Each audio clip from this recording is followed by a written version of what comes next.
এই যে আমার ভাগ্নির গরিব ফলোয়ার্সরা, কেমন আছো তোমরা? দেখেছো আমার হাতে এটা কি? কত সুন্দর একটা ইম্পোর্টেড প্ল্যান্ট। এটার নাম কি জানো? ডরেন্ডা। এগুলো তো তোমরা জীবনে চোখেও দেখোনি। আজকে আমার শখ জেগেছে, আমি বৃক্ষরোপণ করব। তোমাদের মতো গরিবরা তো গাছ কেটে নিজের বাসার ছাউনি বানাও, নিজের বাসা তৈরি করার জন্যই ব্যস্ত থাকো। তোমরা কি বৃক্ষরোপণ করবে আর কি বৃক্ষরোপণ বুঝবে? আজকে আমি বিভিন্ন ধরনের বৃক্ষরোপণ করতে যাচ্ছি। দেখো কি সুন্দর একটা হোয়াইট পট। আমাদের মতো বড় লোকসরা তো এইসব হোয়াইট, অফ হোয়াইট এইসব কালারেই সব কিছু করে, এটা তো তোমরা জানোই। আচ্ছা ওয়েট, তোমাদেরকে একটা জিনিস দেখাই।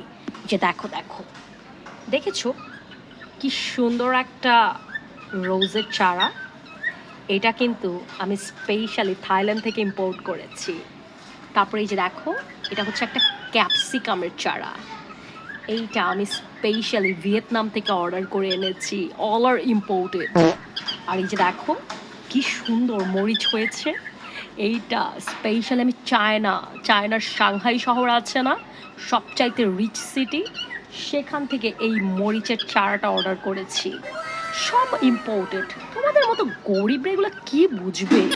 আরেকটা জিনিস, ওই যে দেখো চিলিস, এগুলো কিন্তু স্পেশালি কাশ্মীর থেকে সবচাইতে স্পাইসি চিলি। অ্যান্ড এর পাশেই দেখতে পেয়েছো বেগুনের চারা, এটাও দেশি না, বুঝতে পেরেছো? খালামণি একটু এদিকে তাকাও তো। কি খালামণি, সবাই জানে তুমি বড় লোক, অযথা কেন তোমার নিজের ওয়েটটা নষ্ট করতে হবে উল্টাপাল্টা চাপা ছেড়ে? গাইস, তোমাদের সবার সামনে আমার খালামণি এতক্ষণ ধরে যে চাপাগুলো মারতেছিল না, সেটার ভান্ডা ফাটাতে আসছি আমি। কিছুক্ষণ ধরে আমি রুমে বসে সব কিছু শুনতেছিলাম, কিন্তু কিছু বলতেছিলাম না। ভেবেছিলাম খালামণি চুপ করে যাবে, কিন্তু সেটা করেনি সে। সো তোমাদেরকে আমি বলতেছি কি চাপা মারছে সেটাও বলতেছি। সো চলো আমার সাথে। এই যে দেখতে পাচ্ছ গাইস, গোলাপের চারাটা, এটা নিশ্চয়ই খালামণি বলেছে ভিয়েতনাম বা অন্য কোথা থেকে এনেছে। তারপরে হচ্ছে এই যে ক্যাপসিকামের চারাটা, তারপরে এই যে মরিচের চারাটা, আর ওই যে দেখো ওই যে উপরে বেগুনের চারাটা। ওকে, আর এই যে দেখো সামনে একটা লেমন গ্রাসের চারা আছে। ওকে, এইগুলো সব আমরা গাইস 30 টাকার বৃক্ষরোপণ মেলা থেকে এনেছি। Can you imagine? সারা বাংলাদেশে এখন 30 টাকার বৃক্ষরোপণ মেলা চলছে।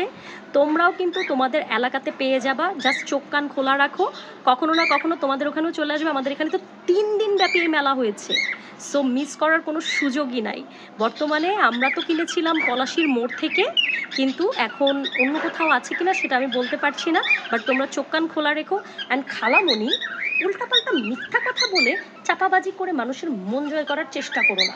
ওকে, আর এত বড়লোকই জাহির করার চেষ্টা করো না। হ্যাঁ গায়েস, এই একটু একটু তো ভুল হয়েই যায়, তোমরা তো বুঝোই। তোমরা সবাই এই যে 30 টাকার মেলা থেকে গাছ কিনো আর বেশি বেশি বৃক্ষরোপণ করো। ওকে, ঠিক আছে, টাটা।